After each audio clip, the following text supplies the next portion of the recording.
All right, folks. Jermaine Dupri has been prominent in supporting various candidates over the last several years. He was on the campaign trail in 2020 and 22 with U.S. Senator Raphael Warnock, and he also has been supportive of the vice president. Well, was it Wednesday? It was the day before her speech on Thursday in Chicago. He dropped this video that got a lot of people lighting him up. Real quick, I want to talk about the DNC. I feel like the DNC has been going amazing, but I also feel like tonight, Kamala Harris has a pretty difficult job, right? And it's interesting because the Republican correspondent that's been doing the roundup after the DNC has ended, he asked the question that I kind of asked Kamala when we had our second meeting, the fact that she's in office right now, she's in the White House right now. And the guy, he said, what makes y'all believe that she's gonna get this stuff done if she becomes president and she's already in the House? And it's a tricky question because I asked Kamala basically the same thing, right? In so many words. And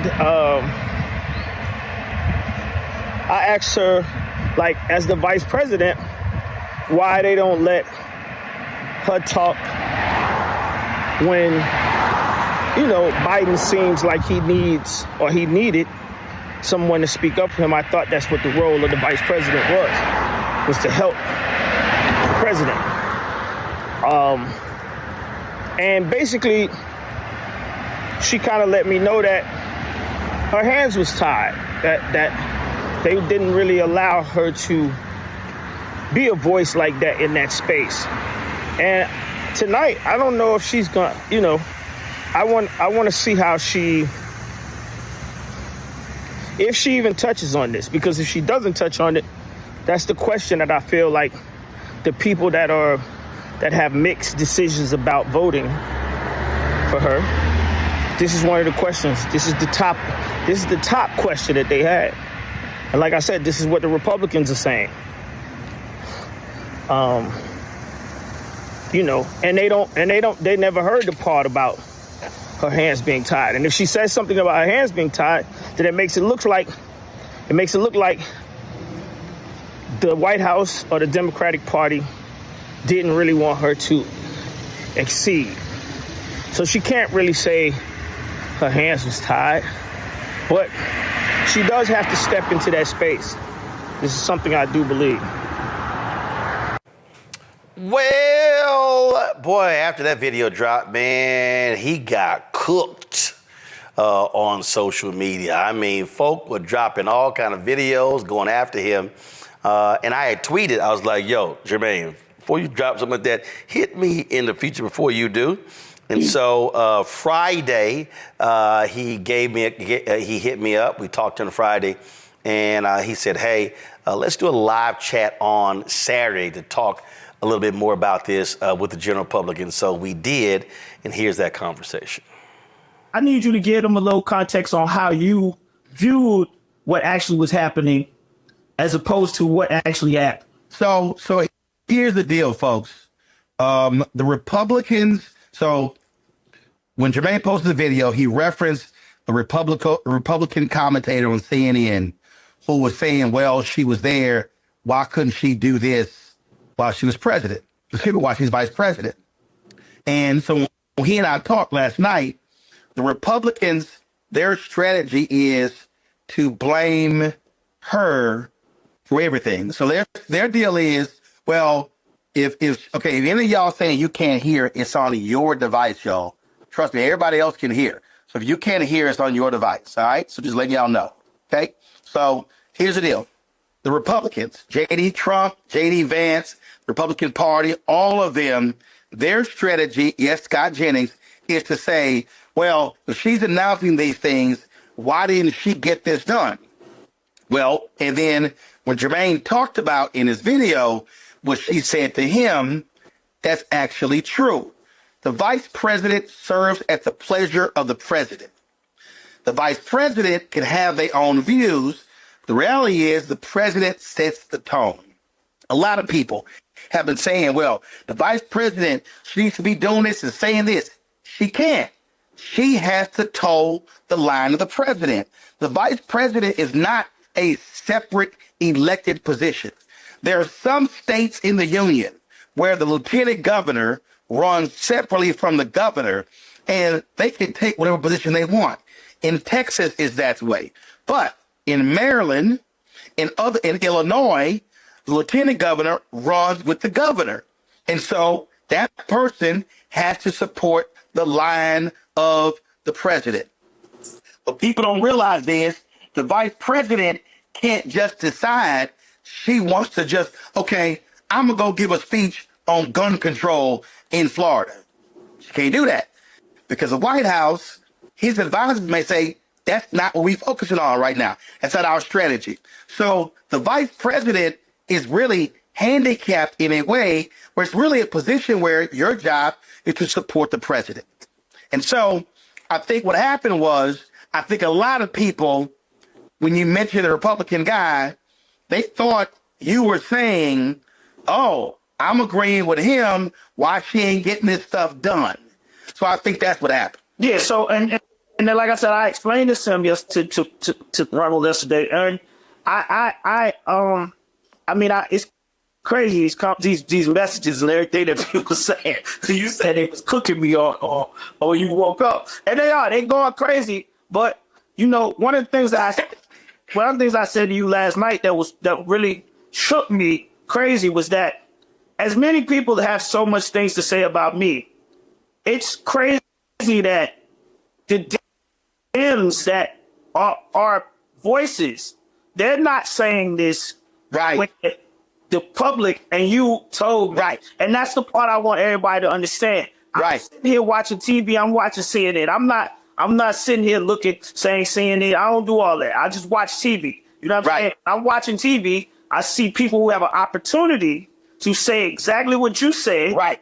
And they're not correcting these people that's on TV. Right. So when I was on CNN for 6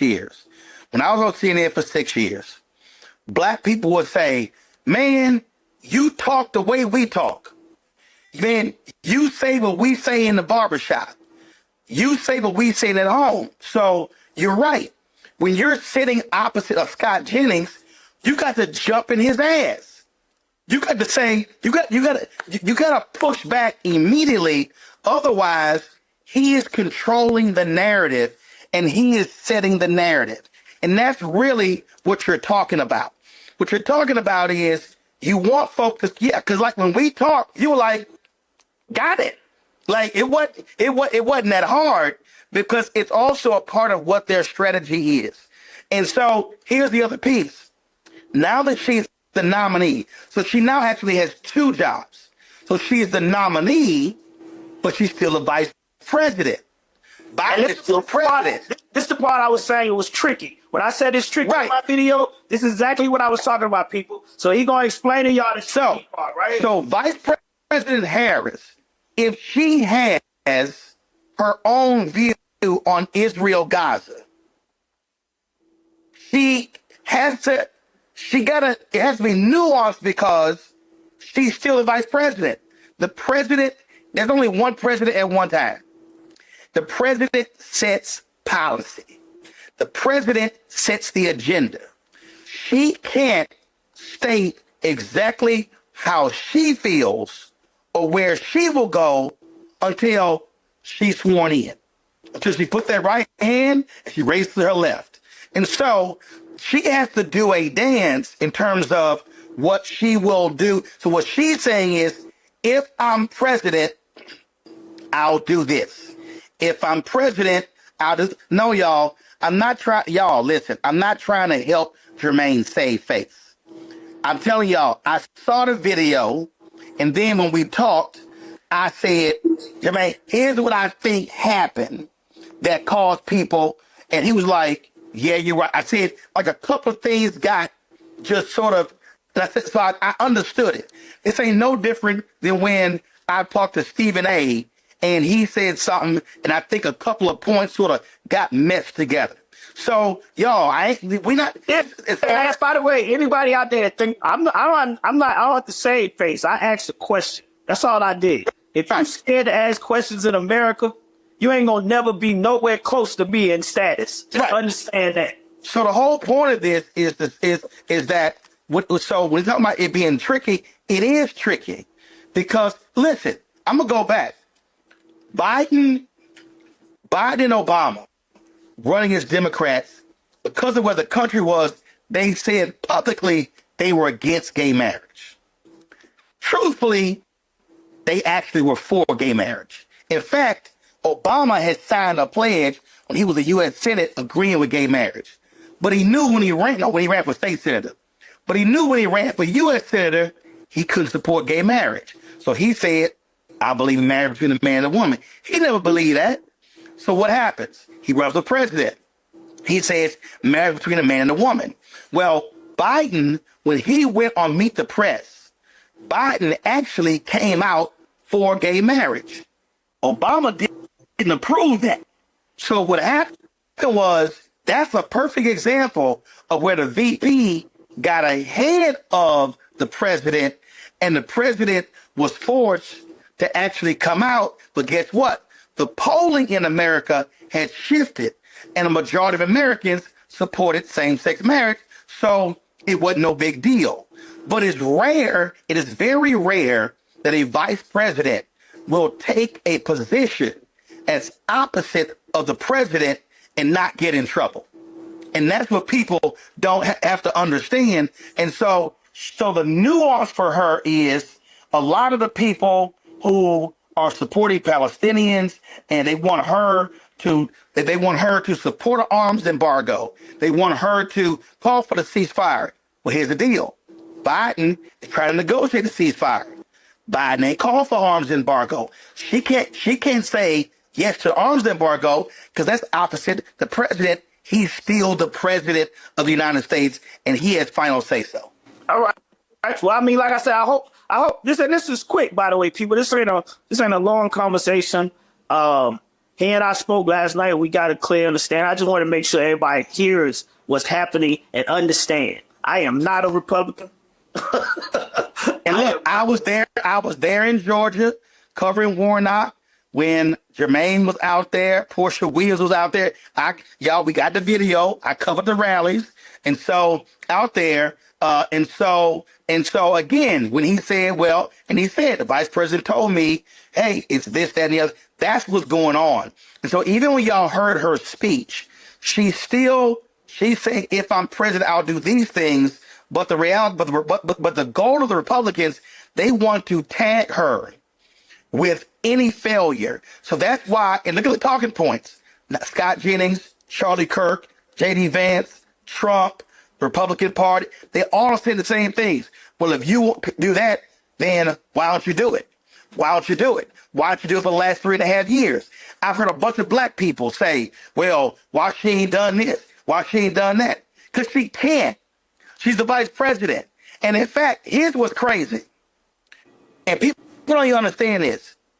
You've seen, to his credit, President Joe Biden has put her out front more than any president I can remember in American history. Let me say that again. I don't think y'all heard what I said. President Biden, in numerous cases, she'll speak, then he'll speak. That rarely happened with Obama and Biden. It didn't happen with Trump and Pence. It didn't happen with Clinton and Gore, Bush and Cheney, Reagan and H.W. Bush and Dan Quayle. It didn't happen. I mean, you can keep going back. It just doesn't happen a lot. So a lot of people, including black people, have had expectations for Vice President Harris that does not go with the job. Now, some of y'all said, well, they muzzle her. Y'all, I'm trying to tell y'all, okay, let me just make it real. Jermaine has a company. I got a company. if somebody works for our company, they can't just run out and say, oh yeah, we gonna sign so-and-so to Roland Martin's Black Star Network. We gonna sign so-and-so to Jermaine's company. And Jermaine like, your ass don't talk for the CEO. You are an employee of the CEO. Yeah. It's the same thing. And if they get out of line and they mess up the business, they out of line. So folks don't understand that. So they gotta stop acting like, she could say whatever. In fact, you have more freedom to speak as a U.S. senator or a House member than you do as the vice president, because you have the pleasure of the president. Because the president could have dropped. See, people don't understand. Some elite Democrats, Jermaine, went to Biden and said, take her off the ticket. She's a drag on the ticket. Find somebody else. The president can listen to everybody clearly. President Joe Biden could have said, Kamala, I'm replacing you from the ticket. And there was nothing that she could say or do because it's his choice. That's crazy. And I want to, before I get off, I want to talk about, so as I'm sitting there watching TV and the Democratic convention ended, they had 10 people that CNN claimed were, what was the name of these people? Commentate. Oh no, that was a focus group. Yeah, the focus group. It was 7 or 8 undecided. Yeah, undecided people, right? So at the end, the last person was a black man. And the black man said, "See, I'm still voting for Trump." And the guy said, "Why? What made you say this?" Right? And he said, "She spoke well. She sounded intelligent," or whatever he tried to say. He said, "But she ain't really lay out no policies." And this is the part that I feel like I said, they continue to keep harping on this. And this is the part that you told me about yesterday, is that because I keep hearing people say, but she still haven't put up policies up on the website, right? This is something that I see they keep talking about.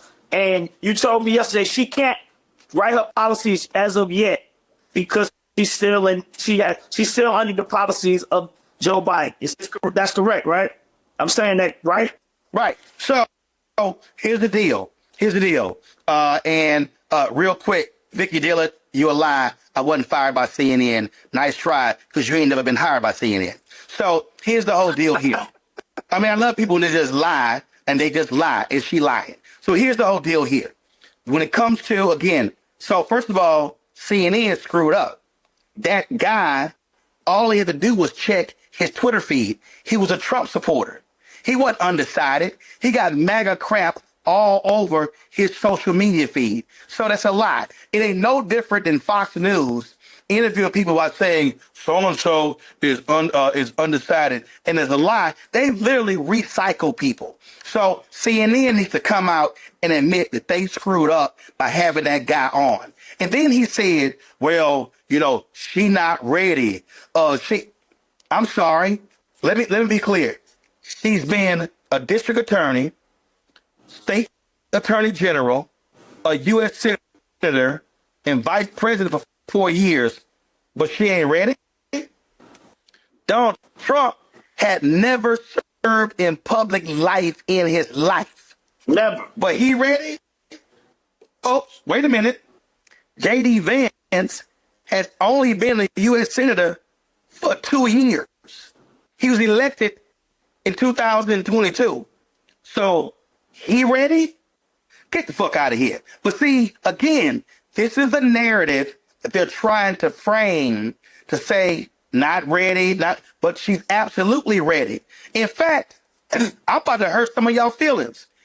Vice President Kamala Harris has more political experience right now than Obama did when he was elected. He was a state senator. He was a U.S. senator for 4 years and then was elected president. So she's been DA, attorney general, U.S. senator, vice president. That's a resume. But again, the Republican strategy is so what you heard and what you're saying is, why don't y'all other commentators hit back?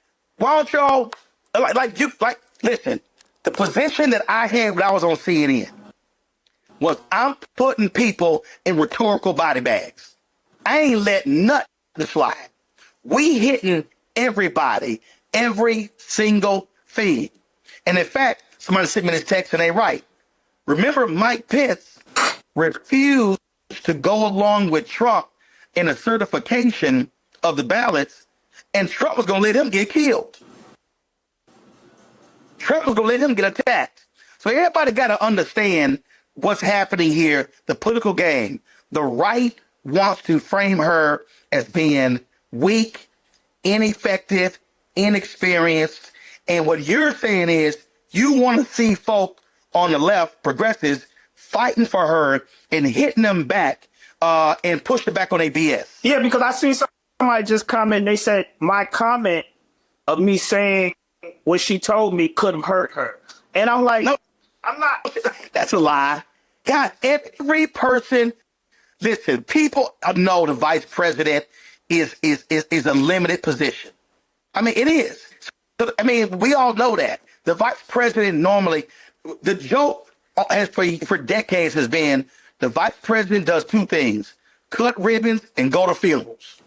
That's literally the joke of the vice president. In fact, there are a lot of people politically who never wanted to be vice president because they think it's a horrible job. If you're a governor, you're like one of 50. You control the state. I know some people say, you know what? I'd rather be governor than be vice president. So it's a thankless job. You really don't control your staff. You really don't control your policies. And you are working at the behest of whatever the agenda of the president and his advisors decide. So people don't understand you don't have a lot of room. You can't do your own thing as vice president. Everything that you as vice president is under the auspices of the president. They decide in terms of what you do, where you go. If perfect example, Biden had that fundraiser in Los Angeles, it raised $30 million. I know for a fact, White House said, hey, VP, we need you to go to this conference in New York. She literally, I was in Detroit with her. Bruh, I think it was that trip. She came home, landed, changed bags, and went back to the airport and flew to Europe for a conference. That decision was made that quick. When the Tennessee Three got expelled, what happened there? It was a Thursday. White House was like, yo, we need to go to Tennessee. Next day, she in Tennessee. So you don't really control your movements or where you go. You do it in consultation, but really, the president's staff decides what the VP does. All right. Well, look, I'm in Vegas. I'm going to go party. You know what I mean? It's the middle of the day. I just finished my speech in New Orleans to a group here, so give it gumbo. I wanted you to come on so we could get this out of the way, and people, you know what I mean, they could stop, you know what I mean, trolling me and try to drag me. What you said they was whatever you said they was doing up to me on my page. You know what I mean? But I'm saying anybody out there that don't understand this conversation that we just had, I feel sorry for you. You just a sad individual, because it's very apparent to me by CNN or whoever else that planted that black guy that they're trying to make the world believe that black men, such as myself, Roland, any other black man out there, are not with Kamala Harris. And I think that's what a lot of y'all reacted to me doing. Y'all thought as a black man that's what I was doing. That's not my stance. That's not my stance. That's not where I'm at. And I'm not part of that. And that's why I brought that guy up, because they showed him last deliberately. Right.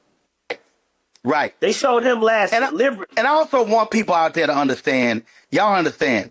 When I saw it, I tweeted. Jermaine texted me. We talked last night.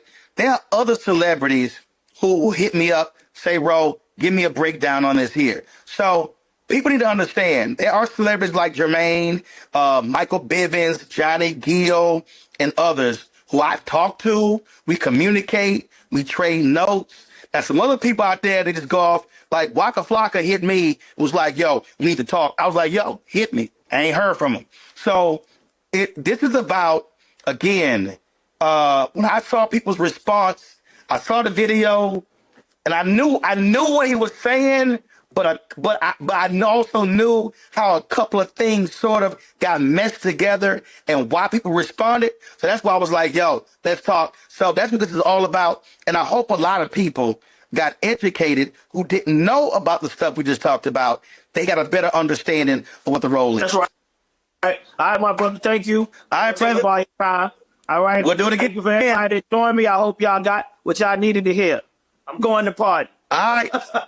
Deuces.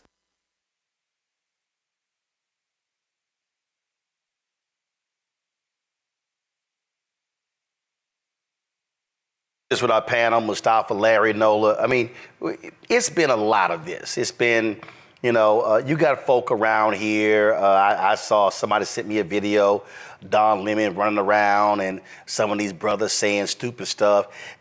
What kills me, Mustafa, you got these brothers running around. Yeah, I had some dude on some, he was it was on some, I think it was on Jermaine's page. He's like, yeah, we had more money in our pockets when Trump was president. Then I had to say, okay, so who fixed the economy that Bush left us in a recession? Obama, Biden. Who handed Trump a thriving economy? Obama, Biden. What did Trump, Pence leave Biden, Harris? An economy that was in the toilet, unemployment rate 17%. Then I had to say, all y'all fools keep talking about stimulus money you got. Trump didn't give you that money. It was democratically controlled Congress that actually approved the money. And again, so you got these people who are advancing lies, who are pushing that nonsense, won't do any real research, and they're just throwing stuff out there, and it's just absolutely ridiculous.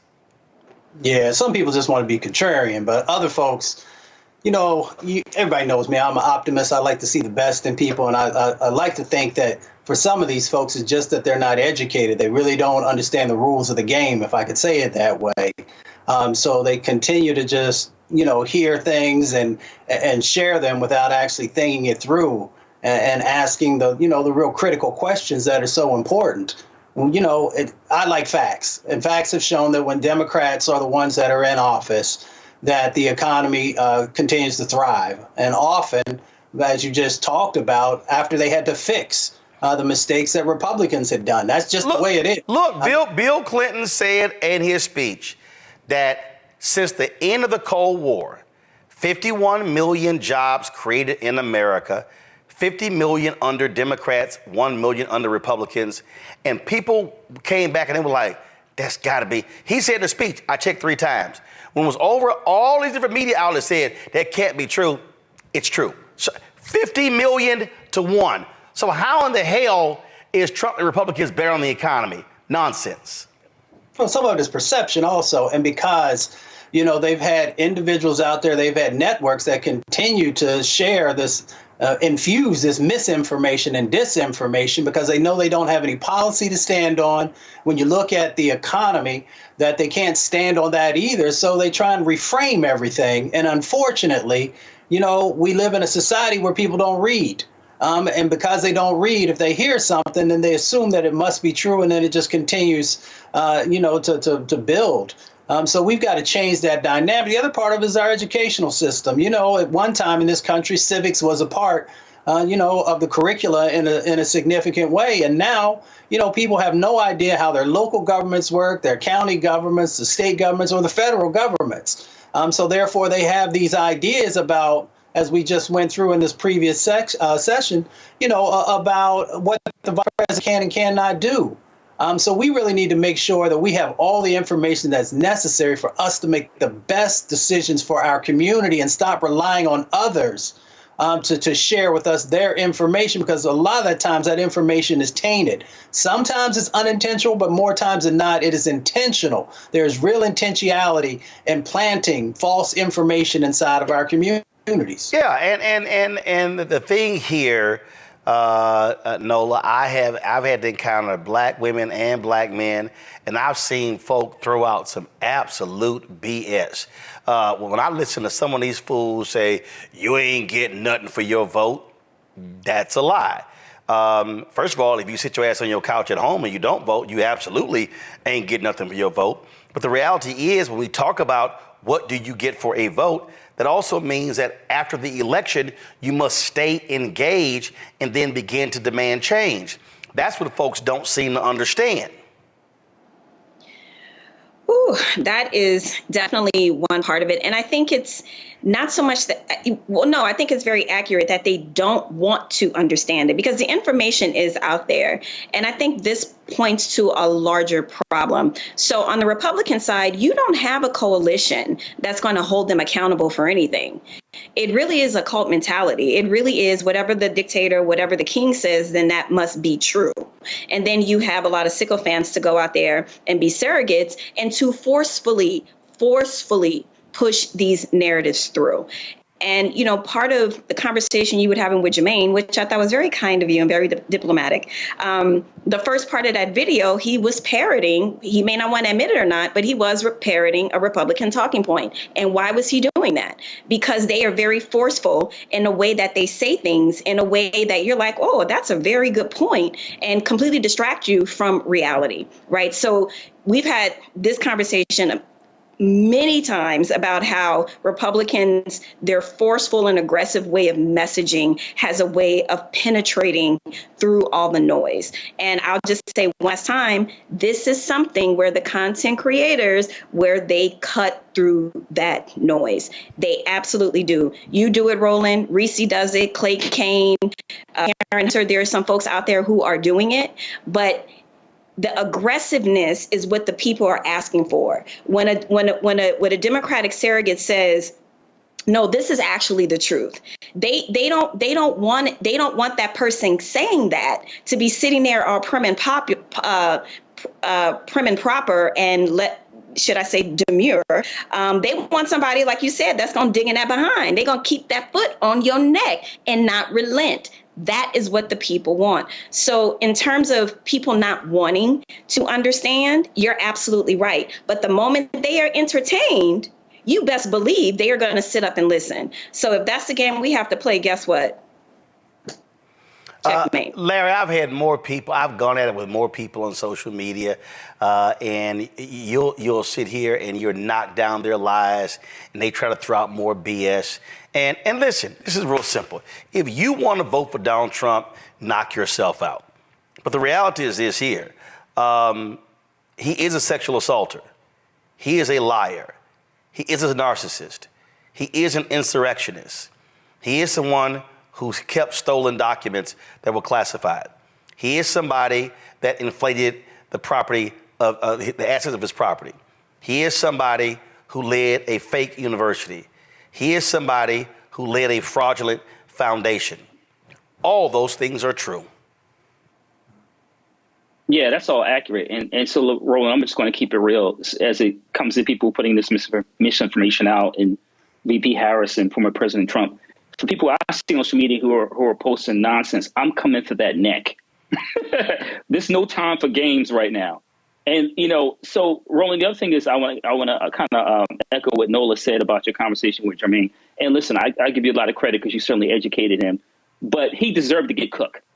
And because I think that what's happening is, in terms of, once again, we have a conversation about misinformation, and particularly as it relates to Black men, what I'm seeing disproportionately is I'm seeing brothers, as Nola said, echoing these talking points that have nothing to do with making sure we continue to make sure that Black people have the political, social, economic resources to be successful.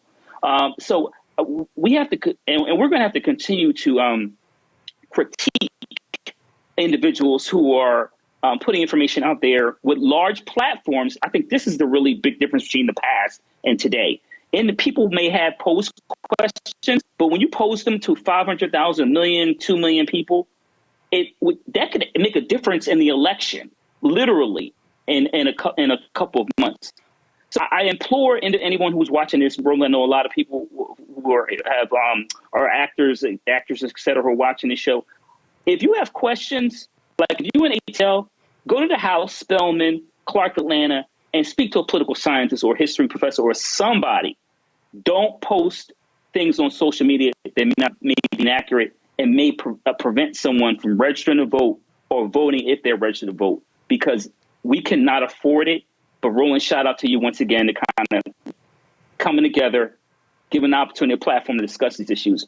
But we don't have time to be putting any information out there that might be destructive. And here's also what's interesting. Jermaine also had posted, that this video here was his most least viewed video.